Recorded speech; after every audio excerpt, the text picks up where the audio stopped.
Hi guys, this is going to be my update video. I've acquired a few more interesting things. The last update video I had gotten a combustion analyzer, one that plugs in from the Salvation Army. And they had this one and I didn't buy it because the cabinet here, the metal box, is in pretty rough shape, and there was a bunch of the paperwork and everything was all like soaked up with some chemicals, and so I didn't buy it. Well, when I went back last week, this was in the bin that was going out. Nobody had purchased it. They wanted $5 for it when it was on the floor, and I asked the lady, I says, is there any chance I can buy that out of the bin before you get rid of it? And she says, yeah. And of course the price sticker was half ripped off from it. And I says, the sticker's ripped off. She says, tell the lady up front 99 cents. So I bought it for 99 cents. I've cleaned it all up. The paperwork and stuff I haven't sorted out yet to see if there's any of it that's salvageable. But it's basically the same thing as the electronic one, but it's mechanical or chemical in nature.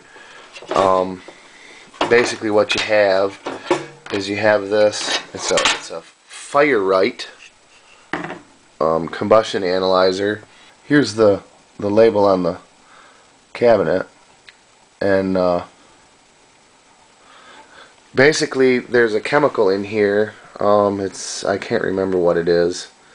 There's supposed to be a chemical in here, and you zero the gauge to the top of the chemical, and then you take this unit here and you would connect to the top of the vial here, and then this would go in the stack, and you pump the bulb here, and it puts the gases from the flue into the chemical, and it's supposed to raise the level of the chemical and tell you how much CO2 is in there on this gauge here.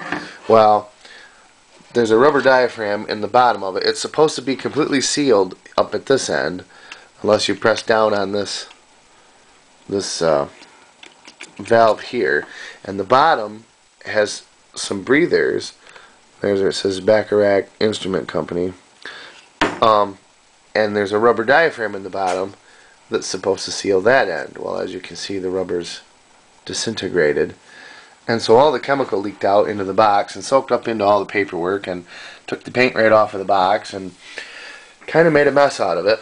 But this is a stack temperature gauge, stack thermometer, and that works. I've tried that, but I mean, for $1, I bought it just because I thought this thing was kind of neat looking. So anyway, that's the first acquisition, and we'll move on to something else. Apparently I have begun a collection of 78s, which has recently, yesterday, expanded to include old 45s as well, but we'll get to that.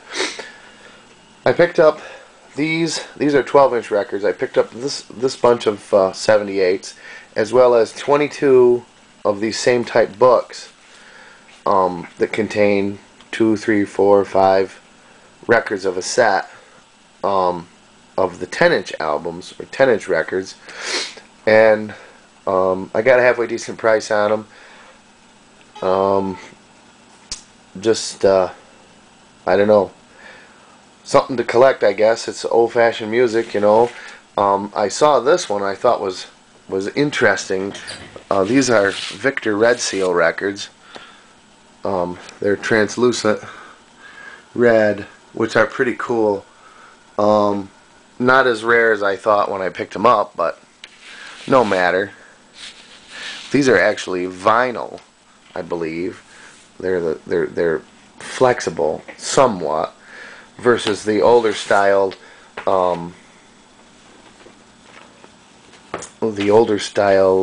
shellac records.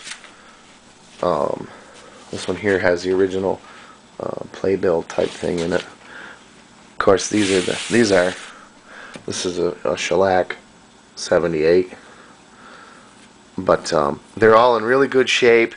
There was one or two of the books that didn't have all the records in them. They had some that were substituted, but they're still, the albums themselves are in really nice shape. You know, there's no real water damage or anything. There's a little bit of wear on some of them, but I thought, for the prices, I picked up all of them, some of them at the Salvation Army, and the remainder of them at another pawn shop type place, and just added to my collection. I've got all of them categorized in a spreadsheet, but I don't know exactly how many albums I have because some of the older ones that I have are single-sided.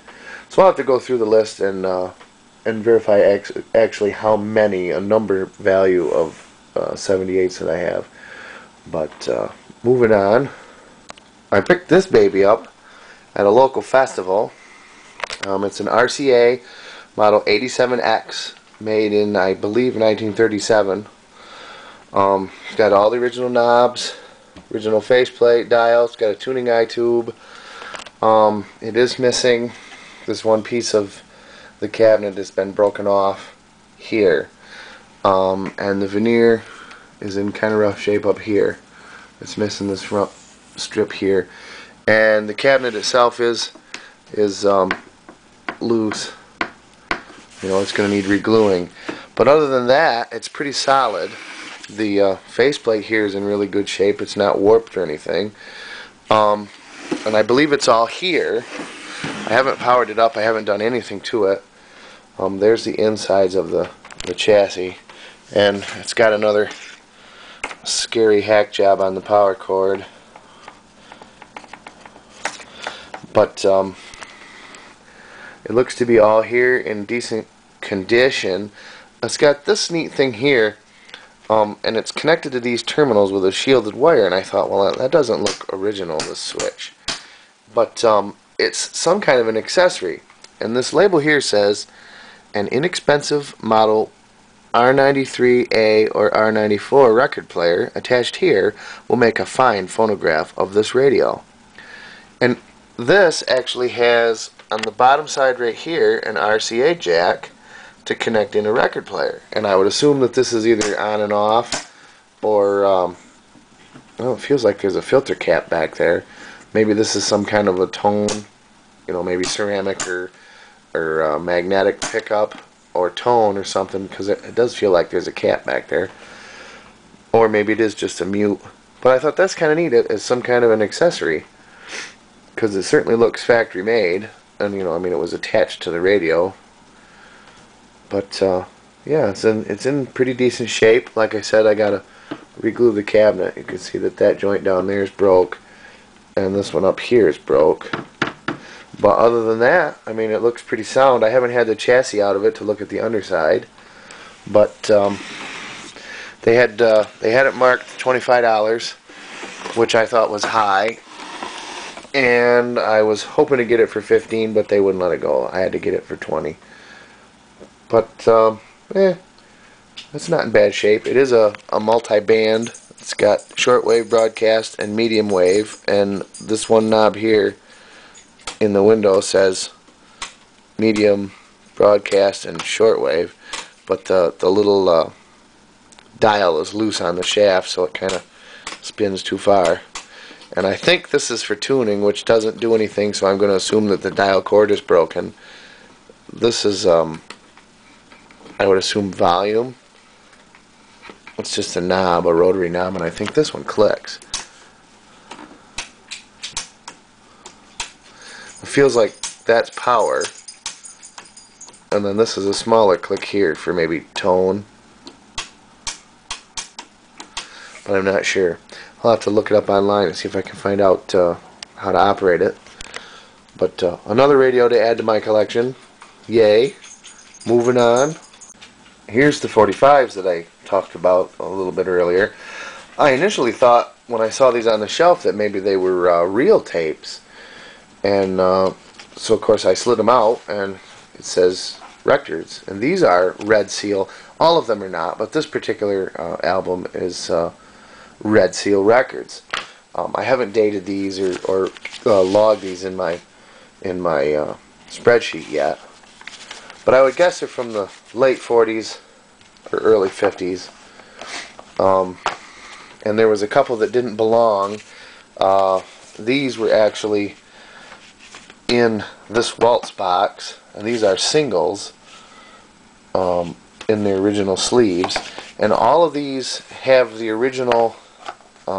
There's like an insert.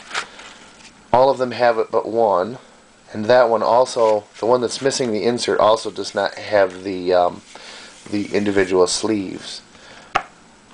And coincidentally, that's the one that the box is in rough shape, and it's been taped, and it actually opens the wrong way. Well, that does have the insert. Well, one of them doesn't have the insert. Anyway, and then these were actually in there as well. This doesn't belong to a set. This is the Johann Strauss, the Blue Danube. That doesn't belong in an album, but it was in with the Strauss waltzes. And then this is a Bing Crosby 45 on Decca. God Rest Ye Merry Gentlemen. And White Christmas. That's a classic there. Bing Crosby singing White Christmas. And I don't remember where that was. It was in one of them. But there's America's Favorite Marches, Christmas Hymns and Carols, Christmas Carols.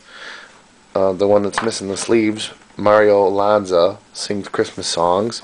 Strauss Waltzes, Prom Date by Tex Beneke, and Square Dances by Carson Robison. All RCA, which is kind of neat. I've never seen 45s in a little box like that. But anyway, that's where we're at now. Oh, and one more thing. I'm still working on my wood stove thing, but I do have the stove in, and new stovepipe hooked up to it. Kind of dark over here. I don't have the light hooked up yet. And I got to re-black the stove because it's kind of rusty from sitting around. But it is in there and cranking out some heat. So anyway, that's my update. Thanks for watching, and stay tuned for the next video when I find some more interesting things to buy.